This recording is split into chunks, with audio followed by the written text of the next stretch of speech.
Well, hello. Guess what? We're making a Steampunk Cockatoo today, or a Steampunkatoo, if you would. And I've gotten this far. We've got most everything done, but he is severely lacking in the goggle area. So I thought maybe I would show you exactly how to do that. Would you like to see with me? Come on, let's go do it.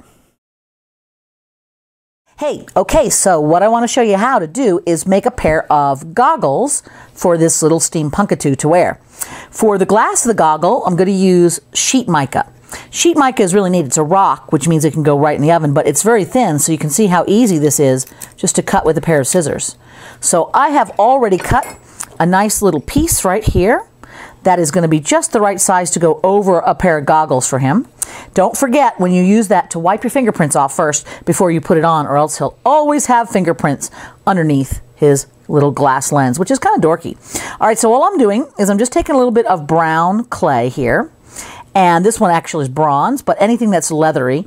And I'm just kind of placing it around in a circle to make the goggle in about the same size as your little piece was right there. So now I'm just going to take my tool and cut. So there I can just put those two little halves together.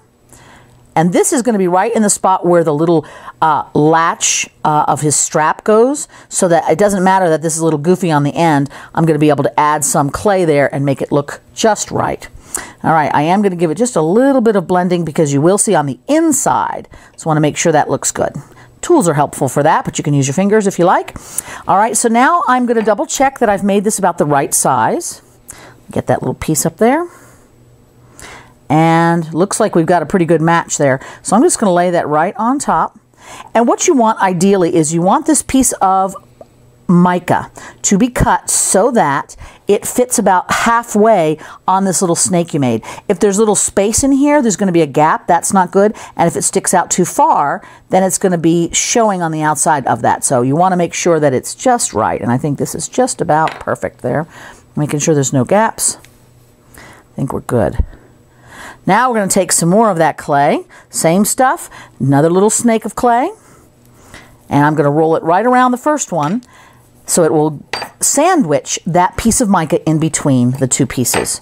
So again, I'm going to go right in that same spot where we started, or close, and sandwich it all the way around. I'm just putting it gently on first, and then I will press it down once I've got it into position. When you get to the edge, again, you're cutting and piecing those pieces together. There we go. All right.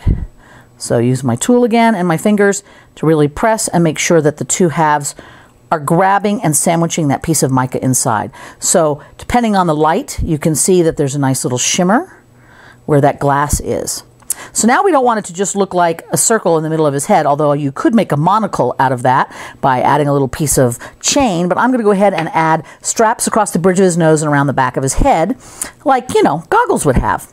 And before I do that, I'm also going to tuck just a little piece of flattened ball of clay on the back side, because what that does is it gives it the sort of the impression, see that there's another half of that goggle back there. So it makes the pair correct. And you don't really have to do anything more than that. If you want, you can make a full eyeball and the whole shebang back there, but this is intended to be worn, and that part is going to be laying against your chest as you wear it anyway, so you won't see that.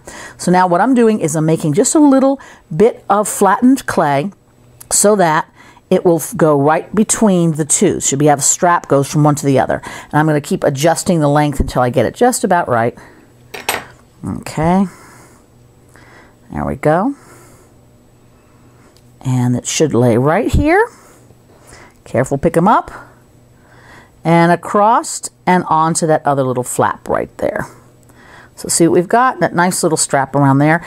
And then I'll do the same thing for the other side. Then once that's done, you can add some little dots to make it look like stitches. I'll go ahead and put the bit of the strap there so you see what I mean. And then we'll make some stitches and you will have one lovely pair of goggles for your Steampunkatoo. So here's another little strap, and that's going to go around to the back of the head. And if you like, you can make it go all the way to where that other piece was. And I'm going to flatten that up later, make sure that's all attached nicely. But in the moment, I can just add my little stitches right now with the tip of my needle tool. Just little dots all the way around, and I'll make it go all the way around here and across the nose and across there, and you've got a nice goggle for your Steampunkatoo. What do you think? Looking pretty good so far, huh?